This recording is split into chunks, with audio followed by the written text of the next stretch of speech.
यह है झूठ, इसी को धर्मतंत्र नाम दिया। इसकी 4 खासियत है। पहली खासियत क्या है? ये खड़ी है। खड़ी मतलब विषमता का सिद्धांत लागू हो गया। झूठ, विषमता या झूठ का सिद्धांत लागू हो गया। दूसरा, इससे पहचान कैसी होती है? पहचान वर्ण के हिसाब से होती है। आप चौराहे पे जाएंगे, बोलेंगे ब्राह्मण वर्ण से है तो आपको सम्मान मिलेगा। और तीसरा, नियंत्रण। इसमें कौन नियंत्रण करता है? ब्राह्मण। जब तक ब्राह्मण आपको टीका नहीं लगाएगा, आपको कोई राजा, शिवाजी महाराज भगे भगे गए पूना के ब्राह्मणों के पास, हमको राजा डिक्लेयर करो। पूना के ब्राह्मणों ने कहा नहीं करेंगे, तुम कुर्मी हो, कुनबी हो, शूद्र हो। तो भगे भगे जाते हैं गागा भट्ट बनारस के पास। गागा भट्ट आता है, कुछ अपमानजनक तरीके से उनका राज तिलक करता है। सावित्रीबाई फुले के देखिए ललाट पे, सावित्रीबाई फुले के ललाट पे देखिए आप लोग क्या लगा है? ऐसे लगा है कि नहीं लगा है? देखिए ध्यान से देखिए। हाँ, ये देखिए सावित्रीबाई फुले के ललाट में। तो ऐसा नहीं था खाली सावित्रीबाई फुले, सारी महिलाएं ऐसा टीका लगाती थी। ऐसा टीका मतलब क्या है? लोकतंत्र का प्रतीक है। सारे मानव एक समान, ये मनुष्यता की पहचान है। अब ब्राह्मण आपको टीका कैसे लगाता है? खड़ा। खड़ा मतलब ब्राह्मण ऊंचा है, बाकी है कि नहीं है? यही तो है इसका कंसेप्ट। तो नियंत्रण किसके हाथ में था? ब्राह्मण के। चौथा, आरक्षण। इनका आरक्षण क्या है? इनका आरक्षण अस्थायी है। 5वीं फेल है, उसी को सम्मान मिलेगा। 5वीं फेल है, पुजारी वही बनेगा। 5वीं फेल है, शंकराचार्य वही बनेगा। यहां भी 4 खासियत देखिए। ये खड़ी थी, ये कौन सी व्यवस्था है? आड़ी। आड़ी का मतलब समता का सिद्धांत लागू हो गया, यानी सच का सिद्धांत, सब लोग बराबर है। दूसरा, पहचान। इसमें पहचान कैसी होती है? वर्ण से या योग्यता से? आप योग्य हैं, टीचर, डॉक्टर, एमपी, एमएलए बनते जाइए। यहां पे कुछ नहीं बनना है, खाली भैंस चराना है, नाव चलानी है, चमड़े का काम करना है। तीसरा काम नहीं करना है। तीसरा, नियंत्रण किसके हाथ में है? जनता के हाथ में है। सरकार काम नहीं कर रही है, उसको बदल दीजिए, बीच में भी धरना प्रदर्शन कर दीजिए। नेपाल में क्रांति हुई कि नहीं हुई? मनुवादी लोग जहाज से लटक लटक के भागे कि नहीं भागे? परेशान हो गए थे ब्राह्मणवाद से। 29 प्राइम मिनिस्टर में आज तक सारे लोग वही बन रहे थे, 1-2 ठाकुर छोड़ दीजिए। जनता त्रस्त आ गई तो भगा दिया। तो यहां नियंत्रण जनता के हाथ में है। जनता को आपको मालिक बनाया गया, लोकतंत्र ने मालिक बनाया है, लेकिन हमको पता ही नहीं लोकतंत्र है क्या। लोकतंत्र मतलब जनता का तंत्र, जनता का मालिक, जनता मालिक है इस तंत्र की। और चौथा है आरक्षण। हमारा आरक्षण कैसा है? अस्थायी है। ये आरक्षण नहीं है, कोई भीख नहीं है, ये प्रतिनिधित्व है। क्या ये? प्रतिनिधित्व है। मतलब एक बाप का 5 बेटा है, 10 एकड़ जमीन है, तो सबको कितना मिलता है? 2-2 एकड़। संविधान भी वही कह रहा है, आप 85 हैं तो आपको 85 मिलेगा। लेकिन कैसे मिलेगा? जब हम उसकी सामाजिक व्यवस्था को मान रहे हैं तो कैसे मिलेगा? हम तो सब कुछ उसको हैंड ओवर कर दिए। तो हमारा आरक्षण क्या है? अस्थायी है। पिछड़ेपन के आधार पे हमको आरक्षण मिला है। सामाजिक रूप से पिछड़ गए थे, इसलिए हमको आरक्षण मिला। अब जाति पाति खत्म कर दीजिए, आरक्षण खत्म कर दीजिए। तो हमारा आरक्षण अस्थायी, उनका अस्थायी है। अब आ गया, ये तो एक विचार था। झूठ और सच एक विचार है। जैसे बिल्डिंग बनानी है तो आपको विचार आता है कि यहां बिल्डिंग खड़ी करनी है, उसके बाद लगता है नक्शा। ये भी एक नक्शा है और ये भी एक नक्शा है। मजदूर को नक्शा अगर इसका दे देंगे तो इसका महल खड़ा हो जाएगा। मजदूर को अगर ये नक्शा दे देंगे तो ये महल खड़ा हो जाएगा। आज धर्मतंत्र का नक्शा पूरे देश में खड़ा दिख रहा है, तो इसका मजदूर कौन है? 85 वाले हैं या 3% वाले? 85 वाले हैं। इसका महल खड़ा कर रहे हैं, झंडा लेके ढो रहे हैं। तो कैसे? नक्शा में 3 चीज लगता है। पहला निशान, दूसरा विधान और तीसरा संस्थान। इनका निशान क्या है? झूठ की आन बान शान को मेंटेन करने के लिए झंडा लगा होता है। भारत का प्रधानमंत्री कहीं भी जाता है तो झंडा लेके जाता है कि नहीं जाता है? वो पूरे देश की रिप्रेजेंट करता है झंडा। तो इनका झंडा कौन है? झूठ का आन बान शान, भगवा। कौन सा झंडा है? तो अपना लिए कब्जा कर लिया। इनका विधान क्या है? मनुस्मृति। और तीसरा संस्थान क्या है? मठ, मंदिर, आश्रम। महिला कहां जाती है? शोषण पंडित करता है या मुल्ला करता है?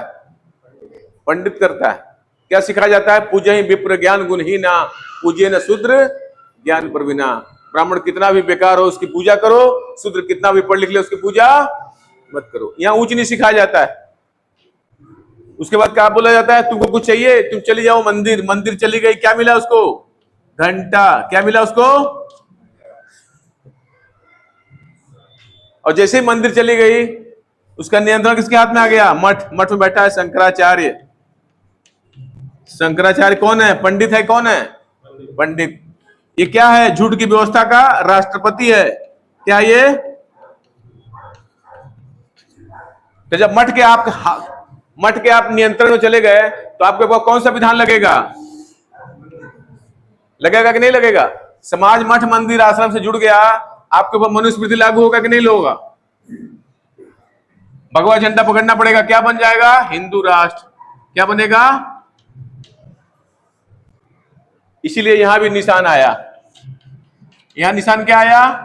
तिरंगा। क्या आया? दूसरा विधान क्या आया? सम विधान। सबके लिए समान विधान। ये किसका विधान है? विषम विधान। ब्राह्मण के लिए अलग विधान और शूद्र के लिए अलग विधान। ब्राह्मण के लिए अलग विधान, शूद्र के लिए, लेकिन इसमें सबके लिए समान विधान। कहीं संविधान में लिखा है ब्राह्मण का हक अधिकार छीन लिया जाएगा? कहीं लिखा है? लेकिन उनको मौका लगा संविधान लिखने का, मनुस्मृति में 85 का अधिकार छीन लिया। लेकिन अपने महापुरुषों ने क्या किया? वो बुद्ध के विचारों से प्रभावित थे। बाबा साहब बुद्ध को पढ़े थे कि नहीं पढ़े थे? इसलिए उन्होंने बुद्धिज्म की बात को अंगीकृत करते हुए, माफ करते हुए उनको, चलो माफ करते हैं, और उनको भी संविधान लिख दिया। उनके कुछ नहीं, बुराई नहीं की। उनको भी, उनकी भी औरतों को शिक्षा मिल रही है आज। पहले मिलती थी? उनकी भी औरतों को एक बाप का दो बेटा और एक बेटी है तो 3 हिस्सा लगता है कि नहीं? ये संविधान कह रहा है। इसमें नहीं हिस्सा लगता है। इसमें शिक्षा नहीं है, यहाँ शिक्षा है। यहाँ टीचर नहीं बन सकती, यहाँ टीचर बनेगी। सबके लिए ये संविधान लिखा है, लेकिन हम ही लोग नहीं मानते तो वो कहां से मानेंगे? तीसरा, विधान के बाद संस्थान। यहां क्या संस्थान आया? मठ की जगह क्या आया? राष्ट्रपति। क्या है बताइए आप लोग? बस 2 मिनट खत्म हो जाएगा। मठ की जगह क्या आया? मंदिर की जगह क्या आया? संसद। बताइए, मंदिर की जरूरत है कि संसद की? आश्रम की जगह क्या आया? सरकारी मंत्रालय, सरकारी विभाग।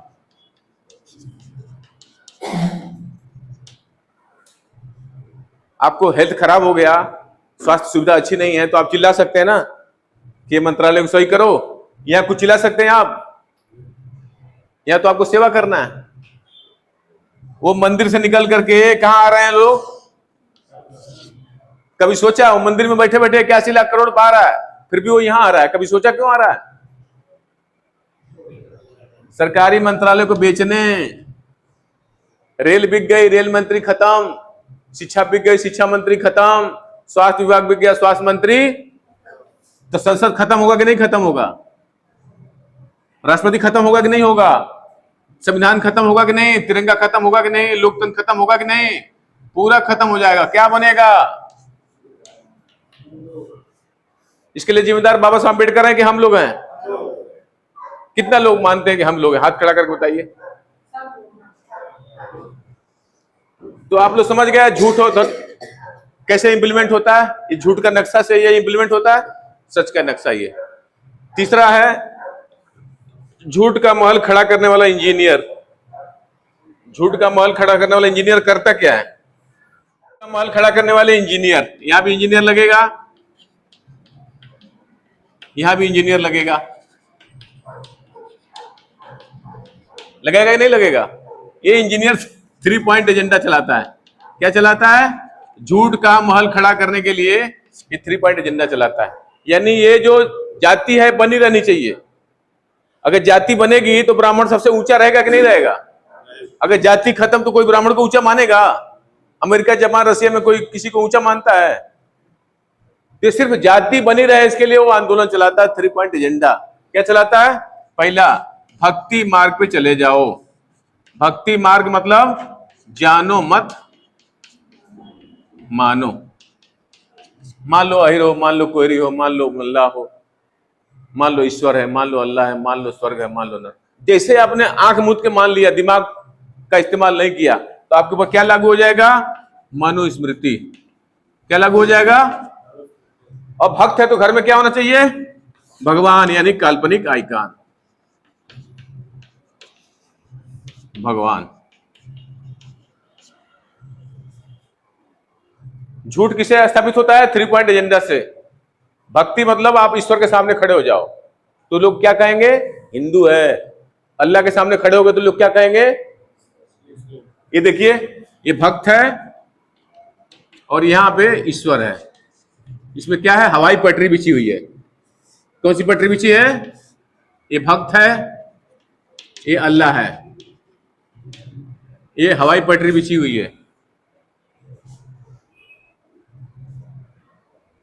ईश्वर होता तो मंदिर में बलात्कार रुक जाता, अल्लाह होता तो मस्जिद में रुक जाता। तो ये झूठ है कि नहीं है? हमारी महिला को भूत पकड़ रहा है, मुंडी हिला रही, कर माइक से लाइए। अगर भूत होता तो उसकी भी महिला को पकड़ता, उसकी महिला क्यों नहीं पकड़ रहा? वो शिक्षित है। हमारी महिला शिक्षित नहीं है इसलिए उसको भूत पकड़ रहा है। तो जो भी आंखों से दिखता नहीं है, आपके 5 ज्ञानेंद्रियों से दिखता नहीं, वही झूठ है। ये सारी कल्पनाएं। हम लोग पहले 6-7 हजार साल पहले क्या थे? जानवर थे। हमारा कागज का आविष्कार हुआ, धीरे धीरे सभ्यताएं विकसित हुई और हमारे जो होशियार लोग थे वो ये सब चीजों का कल्पना करते गए ईश्वर अल्लाह का। तो आप लोग मालूम पड़ गया धर्म कैसे स्थापित हो रहा है? 3 पॉइंट एजेंडा से। भक्ति मार्ग में चले जाओ, मनुस्मृति लागू हो जाएगी। भक्त हो तो घर में क्या होना चाहिए? काल्पनिक आइकन। तो लोकतंत्र भी कैसे स्थापित होगा? ये भी 3 पॉइंट एजेंडा से स्थापित हो जाएगा। आप किसी भी संगठन में हैं, किसी भी पार्टी में हैं, आपको क्या करना है? ध्यान। ध्यान से ज्ञान। हमने ध्यान करवाया, ध्यान से ज्ञान, ज्ञान कर रहा मानो मानो एक समान। हमारी पहचान क्या बनेगी? हम समण परंपरा के लोग। कौन सी परंपरा के लोग हैं? समण मतलब सबको समता में रमण करने वाले लोग, सबको बराबर मानने वाले लोग। हमारी पहचान बहुजन या समण जो कह लीजिए। दूसरा ध्यान से ज्ञान, दूसरा संविधान से सम्मान, और तीसरा ध्यान यानी ज्ञान। ज्ञान विज्ञान का मार्ग है। ध्यान के प्रतीक कौन कौन है? अपने महापुरुष, वास्तविक आइकन यानी महापुरुष। तो लोकतंत्र भी कैसे स्थापित हो जाएगा? ध्यान, संविधान, वास्तविकांश। लेकिन ये कहां लागू करेंगे? हमारा समाज कहां इकट्ठा होता है? हमारे पास इतने संसाधन नहीं है कि हम रातों रात जो है हम ये 3 पॉइंट एजेंडा लागू कर दें। हमारा समाज मिलता कहां है? शादी में। हमारा समाज मिलता कहां है? गृह प्रवेश में। हमारा समाज मिलता कहां है? कोई मर गया, बिना बुलाए लोग आ जाते हैं, तो वहां पे हम 3 पॉइंट एजेंडा लागू कर रहे हैं। कोई मर गया है, पंडित को मत बुलाइए, उसने हमको बांटा है, उसने हमको नीच कहा है, उसको बाहर करिए, 2 मिनट ध्यान करिए, संविधान की शपथ करिए और एक कैलेंडर बांट दीजिए, बस काम हो गया। अभी मैं एक भूमि पूजन यादव जी कराया गोरखपुर में, 3 पॉइंट एजेंडा से कर दिया। इसमें कोई बुराई है बताइए? अभी मैं एक देखा गोरखपुर में एक औरत मर रही थी, उसके लड़के 3 लड़के थे, उसकी दवा नहीं कराया। अभी 10 दिन पहले की बात, हमने बोला इसकी दवा तो कराओ, नहीं कराया और 2 दिन बाद मर गई। आज मालूम है पंडित को खटिया, मचिया, चद्दर, बेलना सब दे दिया। कहां से पैसा आ गया? बलिया में यादव जी के पिताजी मर गए, पंडित बोला ऊपर जाके क्या खाएंगे? गेहूं लाओ, चावल लाओ, दाल लाओ, और स्वर्ग में दूध पीने के लिए गाय उठा ले गया। गांव वालों ने बोला अरे यादव जी दूधवा तो पंडित पी रहा है। तो यादव जी भैंस का दूध पीते हैं। बैठ, यादव जी भैंस का दूध पीते हैं, उनका दिमाग गर्म। वो लाठी उठाया, पंडित घर पहुंच गए, बोले इधर आओ, हमारे पिताजी स्वर्ग से चिट्ठी लिखे हैं, तू कैसा गाय दिए हो? तो इन्होंने कहा, पंडित बोला पागल हो गए हो, मरा हुआ आदमी चिट्ठी लेटर लिखेगा? तो मारा 2 लाठी। बोला जब मरा हुआ आदमी चिट्ठी नहीं लिख सकता तो मरा हुआ आदमी दूध, चलो हमारी गाय खोलो। ये सारे महापुरुषों ने तर्क किया। 2500 साल पहले तथागत गौतम बुद्ध पैदा हुए, उन्होंने कहा इस दुनिया में दुख है तो दुख का कोई ना कोई कारण होगा, और अगर कारण मालूम पड़ गया उसका निवारण भी हो जाए। कुछ इसलिए मत मानो कि बड़े लोगों ने कहा, कुछ इसलिए भी मत मानो कि धर्म ग्रंथों में लिखा है, कुछ इसलिए भी मत मानो कि मैं कह रहा हूं, बल्कि अपनी बुद्धि अपने विवेक से खुद तय करो क्या सही है क्या गलत। बुद्धं शरणं गच्छामि, आप अपने बुद्धि के शरण में जाओ। धम्मं शरणं गच्छामि, प्रकृति के बनाए हुए समतावादी नियमों की शरण में जाओ। संघं शरणं गच्छामि, तर्कशील लोग समझ जाओ, जो तर्क नहीं करता वो गुलाम। तर्क करिए। पार्वती जी नहा रही हैं और अपने मैल से बच्चा पैदा कर दी, पता नहीं कितना महीना से नहीं नहाई थी। एक ही दिन का बच्चा, बस एक ही दिन का बच्चा दरवाजे खड़ा भी हो गया। शंकर जी आए, बोले तू कौन है? तो मैं तो पार्वती का बेटा हूं। अरे तू कब बेटा हो गया भाई, हमें तो कोई सूचना नहीं आई। तो शंकर जी आए, उसकी मुंडी काट दिए। पार्वती रोने लगती है, हमारे बच्चे को जिंदा करो। रोने की क्या जरूरत है, जब नहाने से ही बच्चा पैदा हो रहा है, देखो और नहा लो। चलिए कोई बात नहीं, छोटा सा मुंडी है वही छोड़ सकते हैं भगवान जी। कहां से मुंडी ला रहे हैं? हाथी का। 75 किलो हाथी का मुड़ी काटेगा, माटेगा, छाटेगा, लिया के सटाएगा। हम क्या कर रहे हैं? जय गणेश देवा, जय गणेश। सुबह सुबह बोल रहे हैं जय हनुमान ज्ञान गुण सागर, जय कपीश तुल्यो पूजाकर, राम दूत अतुलित बल धामा, अंजन पूत मास।